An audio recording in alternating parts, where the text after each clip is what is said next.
Marcos 14, versículo 22, 23, 24 e 25, somente até o 25. Aqui vai falar da ceia do Senhor. Glória. Como que ela começou, como que ela surgiu. Amém? Porque antes não tinha a Santa Ceia, foi Jesus que trouxe com seus discípulos. Jesus trouxe a ceia com seus discípulos numa época de Páscoa. Os judeus comemoravam a Páscoa, né? A Páscoa é aquela lembrança do que Deus fez no Egito através de Moisés, libertando o povo do cativeiro, e teve as 10 pragas, e lá na última praga, que era a morte do primogênito, foi passado sangue nos umbrais das portas da janela, para que o anjo da morte não matasse o primogênito do povo de Israel. Então essa é a celebração da Páscoa, né? Da Páscoa bíblica. E nessa celebração da Páscoa, Jesus trouxe para os seus discípulos a Santa Ceia. E essa Santa Ceia que nós servimos hoje aqui, né? É a que Cristo deu início. Amém? Glória a Deus. Só para vocês entenderem. Então aqui, Marcos 14 vai falar desse surgimento da ceia. Vamos ler do 22 ao 23. Marcos 14, 22. E enquanto eles comiam, Jesus tomou o pão e, abençoando o pão, o partiu e disse: tomai e comei isto, que é o meu corpo. Verso 23. E tomando um cálice e rendendo graças, deu-lhe e dele todos beberam. Distribuiu a todos os discípulos e todos beberam. 24. E disse-lhes: isso é o meu sangue, o do Novo Testamento, que por muitos é derramado. Verso 25 e último. Verdadeiramente vos digo que não beberei mais do fruto da videira, até aquele dia em que beberei no novo reino, ou no reino de Deus. Aleluia. Deixa a Bíblia aberta, vamos orar. Meu Deus e meu Pai, que haja graça, revelação, que haja poder em cada verso da Escritura. Fala com a tua igreja, Pai, pois eu não falo de mim, mas o Senhor vai trazer, Senhor, aquilo que a igreja precisa e necessita ouvir, e o teu nome seja glorificado através dessa palavra, e que a igreja possa celebrar a comunhão da Santa Ceia numa só fé, num só Espírito e num só amor. É o que eu te peço e te agradeço. Amém. Pode se sentar, obrigado. Então aqui, irmãos, a ceia do Senhor, ela surgiu, a Santa Ceia, ela surgiu em meio à Páscoa, né, onde Jesus vai tomar do pão e vai tomar do vinho, e ali ele vai celebrar com os discípulos, com os apóstolos, bem dizendo, para vocês entenderem, os seus apóstolos ali, os 12 apóstolos ali. Jesus então, ele vai dar início à ceia do Senhor, algo que por ele foi trazido, né, para a igreja, e ele vai deixar isso para que nós seguíssemos até hoje. Ele vai dizer: todas as vezes que comeres, todas as vezes que beberes, em memória de mim. Então nós ceamos em memória de Cristo. O que é cear em memória? Lembrando do que Cristo fez. A memória é lembrar do que Cristo fez. O que Cristo fez? Cristo ceou com os apóstolos, Cristo ceou com os seus discípulos, e hoje nós continuamos a cear juntos, unidos, aleluia, em comunhão. Em comunhão. E é importante, porque é isso que Jesus deixou para nós.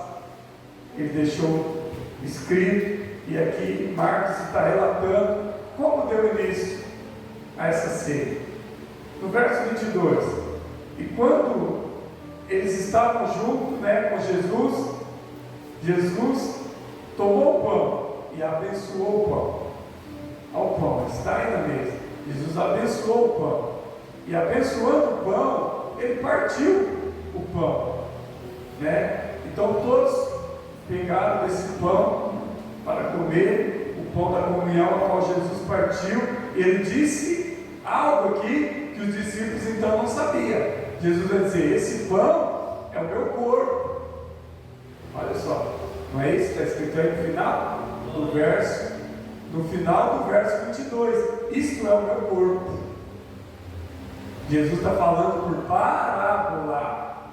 Jesus está dizendo que o pão é o corpo dele, é parábola. O que significa, pastor? É espiritual. O pão que nós vamos comer daqui a pouco da ceia representa o corpo de Cristo. Aleluia. Então, quando a gente participa da ceia em comunhão, nós estamos nos alimentando do pão, do corpo de Cristo. Isso é um alimento espiritual. Amém? Quando a gente come na nossa casa, a gente toma café da manhã, a gente almoça, a gente janta, é alimento para o corpo físico.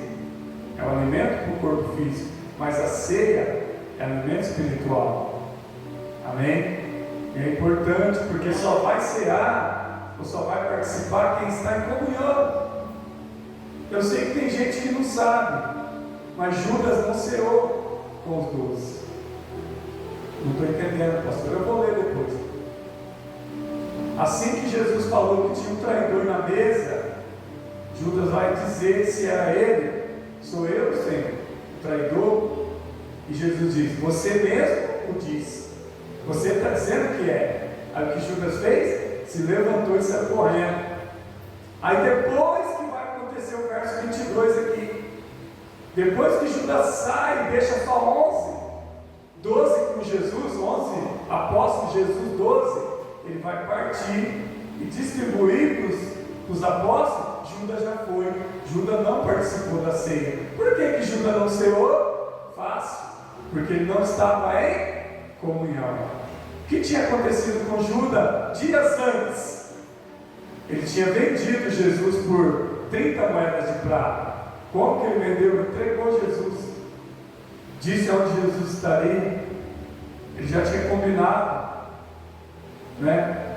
Já tinha combinado tudo, já tinha pegado as moedas, ele já estava combinado que ele ia entregar onde Jesus está. Então, quando eles estão à mesa, Jesus fala: o traidor está conosco na mesa. Pastor, onde está isso? Lá em Mateus vai falar. Lá em Mateus, eu vou ler para não ficar aqui só nas minhas palavras. Mateus 26, 23. E ele respondeu e disse, né: aquele que colocar a mão comigo no prato, esse me entregará. Mateus 26, 24. Verdadeiramente, o Filho do Homem vai, conforme está escrito a respeito dele. Mas ai daquele homem por quem o Filho do Homem é traído. Bom seria que esse tal homem nem havesse nascido. Mateus 26, 25. E respondeu Judas, que o entregara, perguntou: porventura sou eu, Rabi? Porventura sou eu, mestre? Verso 25. Tu tens dito, tu diz isso. E quando Jesus falou isso, ele se levantou da comunhão e saiu correndo. Ele sentiu o peso de ter vendido Jesus, ou entregado Jesus, ou melhor, para vocês entenderem, traído Jesus, que é a palavra que todos conhecem. Judas traiu Jesus, traiu a confiança de Jesus. Amém? Judas aqui na mesa era traidor, porque Jesus aceitou ele como apóstolo, mas ele amou mais as riquezas. Judas amou mais o dinheiro do que Jesus. Por que Judas traiu Jesus? Por amor ao dinheiro. Pela ganância de 30 moedas de prata, Judas traiu Jesus. E agora Jesus, então, na mesa da comunhão, revela que o traidor estava ali. E ele, não suportando ser revelado por Jesus, ele não suportou, se levantou e saiu correndo. E ele não poderia ficar ali, porque só ceia quem está em comunhão. Então ele não estava em comunhão preparado para cear. Jesus não falou, levanta e vai embora. Jesus falou, tem um traidor na mesa. E Jesus dizendo, eu sei quem é, mas ele disse, sou eu, Jesus. Você o diz. Amém? Vocês leram aí? Mateus. Onde eu li aí? Mateus 26, 23, 26, 24, 26, 25. Eu vou voltar para o texto onde eu li. Marcos 14, 22. E quando eles comiam, Jesus tomou o pão e abençoou, partiu e lhes disse, tomai e comei isto que é o meu corpo. Voltei aonde eu estava no início. Então Jesus apresentou a ceia e disse, é meu corpo. Jesus estava falando uma parábola, algo espiritual. Marcos 14, 23. E tomando o cálice e rendendo graças, ele agradeceu pelo cálice, pelo suco da vide. Jesus agradeceu, deu-lhe a todos de beber, dividiu o cálice a todos.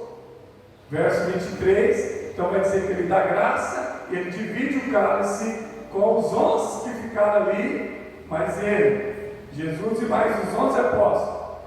Judas então já havia saído da comunhão. Marcos 14, 24. E disse-lhe, isto é o meu sangue, o cálice é o meu sangue.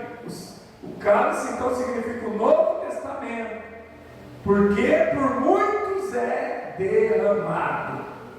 O que é derramado? O sangue de Jesus é derramado por muitos. Mas Jesus ainda não havia ido para a cruz, mas ele já estava dizendo que o cálice da aliança, né, o cálice da ceia ali, suco da vide, simbolizava algo futuro, que ele ainda ia para a cruz, o sangue dele seria derramado, e esse cálice ali, que ele estava apresentando para os apóstolos, significaria o sangue dele, que seria derramado na cruz do Calvário por muitos. Jesus já sabia o futuro, que ele iria derramar o sangue dele na cruz, mas ele ainda não tinha ido para a cruz. Vocês estão entendendo? Ele estava ali ceando a última ceia ali com os seus apóstolos, os seus discípulos, e ele já estava dizendo o que seria a ceia. E a ceia não seria só naquele dia, seria até a vinda de Jesus. Fazer isso todas as vezes até que eu volte, porque eu não vou mais cear nessa terra. Agora eu vou cear no céu. Quem? Jesus. Eu não sei mais, ele vai dizer depois. Essa é a minha última ceia, eu vou cear somente no céu. Amém? Então nós ceamos, aleluia, para representar a comunhão de Cristo, aleluia, simbolizando a sua carne e o seu sangue, que foi vertido na cruz do Calvário por muitos. Você pegou alguma revelação aqui? Eu peguei. Ele está dizendo que o sangue foi vertido por muitos. Ele não está dizendo que é por todos, não. Mas pastor, a salvação é para todos? Sim. Mas por que ele fala por muitos e não para todos? Porque muitos vão aceitar e vão ser salvos. Muitos vão aceitar a comunhão, o sangue derramado. Muitos vão aceitar. Porque se ele dissesse, o que eu estou fazendo aqui é para todos, para o mundo inteiro, todo mundo teria que fazer ceia, sempre todo mundo ia cear, todo mundo ia estar esperando para o céu. Mas só ceia quem está em Cristo Jesus, só ceia quem está em comunhão. Então é para muitos. A salvação, o sangue vertido na cruz, é para muitos, não é para todos. Por que, pastor, não é para todos? Por que o senhor fala isso? Eu falo com um pouco de dor no coração, porque muitos não querem, todos não querem. Não é todo mundo que quer cear, não é todo mundo que quer participar. Tem gente que não quer. Como, pastor? Tem gente que não ceia, não participa. Não estou falando de quem está só na igreja, não. Estou falando de quem está lá fora. Porque quem vem para a igreja, em algum momento, vai querer cear, vai participar, vai entrar em comunhão. Mas quem está no mundo, está fora da comunhão. Então a ceia é para a igreja, para a noiva, para quem está em comunhão. participar, porque aqueles que participar da comunhão na terra, vai participar da comunhão no céu. Não estou entendendo, pastor. Judas não participou, porque ele tirou a própria vida. Jesus tinha perdão para Judas? Tinha, mas Judas não quis. Judas não foi até Jesus e falou: Senhor, me perdoa, eu errei, eu falei, me perdoa, eu não quero mais errar, eu quero que o Senhor me perdoe, eu vou continuar aqui. Mas não, pesou tanto, ele foi lá e se suicidou. Ah, mas era para cumprir as Escrituras. Sim, cumpriu as Escrituras. Esse cumprimento se a gente for pensar assim, ninguém queria ser o Judas. Quem quer ser o Judas, o traidor? Ninguém quer. Porque o traidor, além de ser traidor, ele vai perder a salvação da alma. Ele não vai participar da comunhão, da ceia, porque ele, além de trair, mas como que a gente vai saber que o traidor não vai voltar um dia e se arrepender? Porque Jesus é onisciente. Jesus já sabia que, além de trair, ele iria perder a salvação. Jesus já sabia. E sabe que, trazendo para os dias de hoje, tem muita gente traindo Jesus. Tem muita gente traindo Jesus. E ainda hoje, aleluia, aquele que trai tem a oportunidade de voltar atrás. Judas teve a oportunidade, mas isso é passado. Judas não tem mais, ele já se suicidou, perdeu a salvação. Mas para qualquer um de nós que trair a confiança de Jesus, trair a nossa fé, negar a nossa fé, hoje e daqui a alguns dias, se tiver a oportunidade de retornar, Jesus tem perdão para nós. Ele pode nos perdoar. Mas é incrível como que Judas traiu e na sequência ele morreu. Ele traiu e depois morreu. O perigo da gente trair Jesus e sair da comunhão é não dar tempo de voltar. Não estou entendendo, pastor. É aquela pessoa que desvia da igreja, ele está planejando voltar, mas antes dele voltar, ele morre. Não deu tempo de voltar. Aí ele acaba perdendo a salvação. O que o senhor está dizendo? Não estou entendendo ainda. É melhor não trair, é melhor ficar na comunhão. Se Judas não tivesse traído Jesus e ficado na comunhão, ele tinha ceado. Mas como ele traiu, ele não ceou. Ele perdeu a ceia e depois perdeu a vida e ainda perdeu a salvação. Então eu falo assim: ninguém quer ser Judas, ninguém quer ser o Judas. Mas se a gente for olhar para os dias de hoje, tem muito Judas que traz Jesus, que desvia da igreja, que para de servir.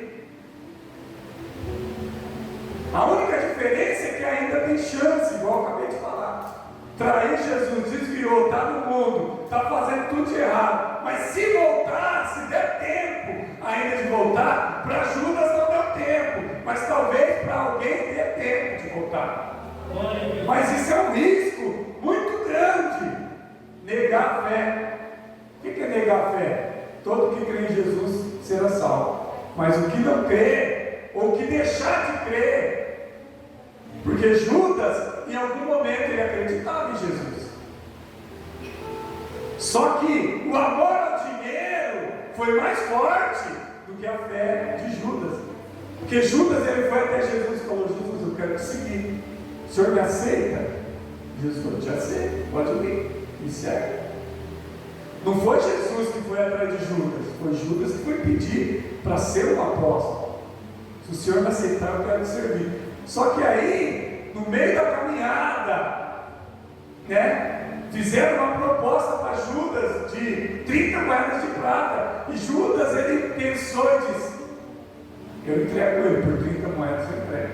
Então ele amou mais o dinheiro do que a Jesus. E ainda hoje tem gente que ama mais o dinheiro do que Jesus. Tem gente que ama mais a esposa do que Jesus. Tem gente que ama mais o marido do que Jesus. Tem gente que ama mais os filhos do que Jesus. Tem gente que ama mais os bens do que Jesus. Tem muitos Judas ainda no mundo. está negando Jesus. Ah, pastor, ninguém quer ser Judas, mas tem muita gente que usa a capa de Judas. Por quê, pastor? Porque é igual ele, trai a confiança de Jesus, deixa Jesus por qualquer coisa. Judas deixou pelo dinheiro, mas tem gente que deixa por causa que gosta mais de alguém do que de Deus. Qual que é o mandamento? Amar Deus acima de tudo. Eu não posso amar mais a minha esposa do que Deus. Eu não posso amar mais meus filhos do que Deus. Eu não posso amar mais os meus bens do que Deus.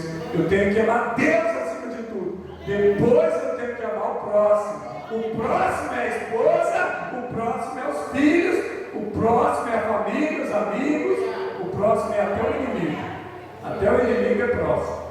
As pessoas são próximas. Então eu tenho que amar Deus acima de tudo. E Judas, ele deixou de amar a Deus, deixou de amar Jesus. E ele perdeu a salvação.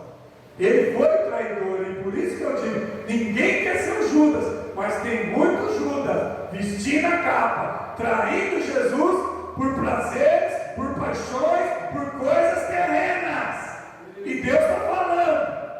Aleluia. Ele negou. Judas negou Jesus, traindo ele. Vou seguir para me terminar.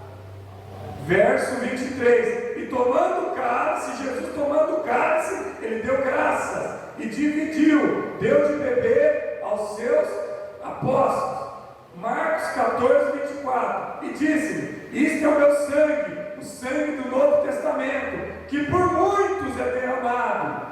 Aleluia, é onde eu estava. O sangue de Jesus por muitos é derramado. Por muitos. Por quê? Muitos e não todos. Porque nem todos aceitam o sacrifício, mas muitos aceitam o sacrifício de Jesus. Então a gente sabe que muitos vão para o céu, muitos estão em comunhão, muitos vão ser arrebatados, muitos são noiva, aleluia, estão esperando a vinda de Jesus. Muitos estão, mas não todos, muitos, são bastante, mas não são todos. Mas vamos encerrar no verso 25. Marcos 14, 25. Verdadeiramente vos digo que não beberei mais do fruto da videira, até aquele dia em que beberei, no reino de Deus. Jesus estava na terra quando ele disse que não beberia mais o suco da videira. Mas ele diz: no novo tempo, no tempo novo que vai vir, futuro, eu beberei no céu com Deus. Ele vai dizer: eu beberei no reino de Deus. Bom, isso serve para nós. Serve para nós. O que nós podemos dizer? Hoje nós vamos comer da carne e beber do sangue aqui na igreja. Mas um dia beberemos no céu, no reino de Deus. O pastor vai ter Santa Ceia no céu, pelo que a palavra diz lá. Ele está dizendo: eu vou beber no céu. E nós também um dia vamos cear com Cristo no reino de Deus. O próprio Jesus vai servir a ceia para nós. Pastor, mas no céu tem as coisas para comer? Tem. Mas no céu não sente fome. Não sente fome, mas come. Bebe.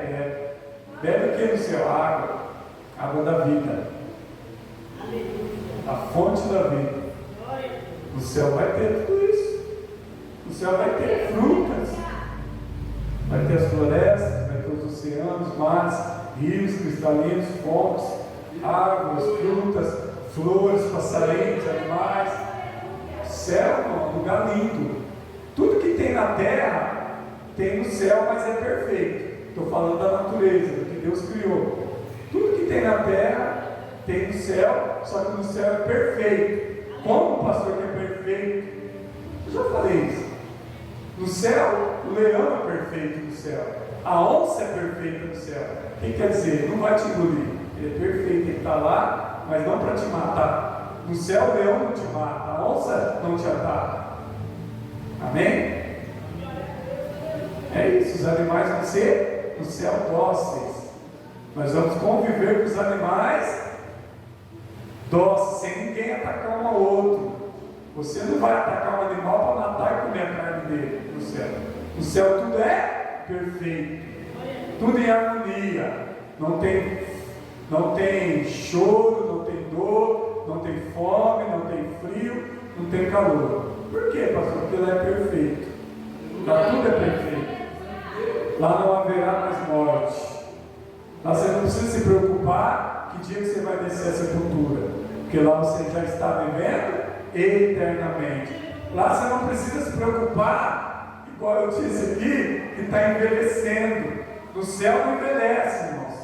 No céu a gente é eterno. Amém? Eu vou até aqui. Nós vamos ler o texto da ceia, né?